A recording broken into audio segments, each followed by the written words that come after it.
Commodity market से जुड़ी हर खबर सिर्फ न्यूज मार्केट्स 24 पर। खबर काम की।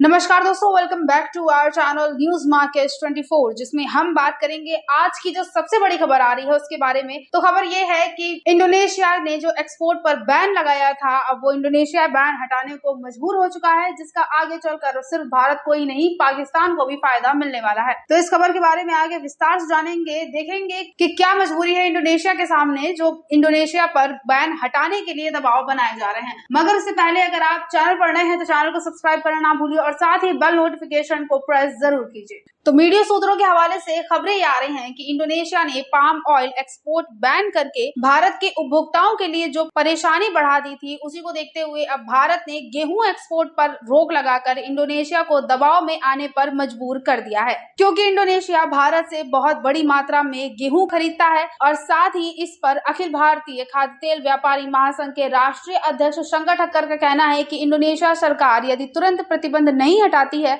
तो भारत सरकार को भी इंडोनेशिया से निर्यात होने वाले चीनी और अन्य आवश्यक वस्तुओं के एक्सपोर्ट पर पाबंदी लगा देनी चाहिए। खबरों के मुताबिक भारत के इस फैसले से इंडोनेशिया को कुछ ही दिनों के अंदर पाम ऑयल के निर्यात पर जो बैन लगा है उसको हटा देना चाहिए। और अगर ऐसा होता है तो न सिर्फ भारत को बल्कि चीन और पाकिस्तान को भी इससे बड़ी राहत मिलने वाली है। ठक्कर ने आगे बताया कि इंडोनेशिया के अपने भी हालात कुछ ऐसे हैं कि उसे पाम ऑयल एक्सपोर्ट पर लगा बैन हटाने को मजबूर होना पड़ सकता है। उन्होंने जो बैन लगाया था वो खास तौर से इसी वजह से लगाया था कि इंडोनेशिया में खाद्य तेलों की जो घरेलू डिमांड है खास तौर से उसको पूरा किया जाए, लेकिन अब वो इसमें भी कामयाब होते नजर नहीं आ रहे हैं। इंडोनेशिया सरकार पैकेट खाद्य तेलों की कीमतों को 14,000 इंडोनेशियाई रुपए यानी लगभग 74.50 प्रति लीटर तक लाने के अपने लक्ष्य को प्राप्त करने में असमर्थ दिख रही है। और इंडोनेशिया पाम तेल का सबसे बड़ा उत्पादक और एक्सपोर्टर भी माना जाता है। इंडोनेशिया ने जो प्रतिबंध लगाया था वो 28 अप्रैल को लागू हुआ था, जिससे न सिर्फ भारत बल्कि चीन और पाकिस्तान जैसे कुछ आयात करने वाले देश भी काफी परेशान हुए हैं। अब खबरों में ये जान लेते हैं कि एक्सपोर्ट बंद करने का आखिर बाजारों में क्या टारगेट था। तो इंडोनेशिया सरकार ने 28 अप्रैल को जारी किए गए अपने आदेश में कहा कि पाम तेल का प्रतिबंध हटाने से पहले खाना पकाने के तेल की कीमतें 14,000 तक गिरनी होंगी।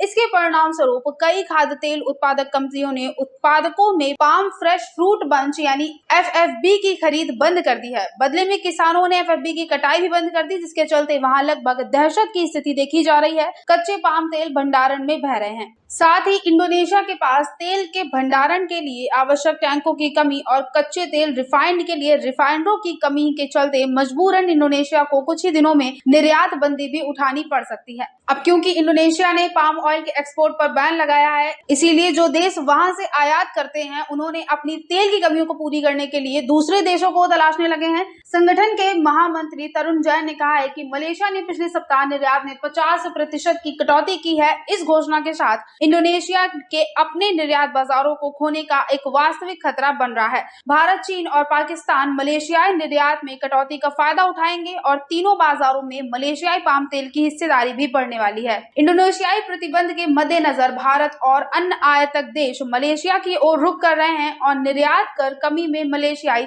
निर्याती संभावनाओं को और बढ़ावा दिया है। तो बाजारों में इंडोनेशिया ने जो पाम ऑयल के एक्सपोर्ट पर बैन लगाया है उसकी वजह से बाजारों में जबरदस्त तेजी का माहौल बना हुआ है। सिर्फ भारत के बाजारों में नहीं बल्कि चीन और पाकिस्तान में भी हम इसी तरह का असर देख सकते हैं। इंडोनेशिया ने पाम तेल पर प्रतिबंध और सूरजमुखी तेल की आपूर्ति के कारण सोयाबीन तेल में भी बाजारों में तेजी आई है। तो ओवरऑल खाद्य तेल बाजारों की बात की जाए तो बाजारों में काफी उथल पुथल का माहौल देखा जा रहा है, सिर्फ घरेलू बाजारों में नहीं बल्कि विदेशी बाजारों में भी।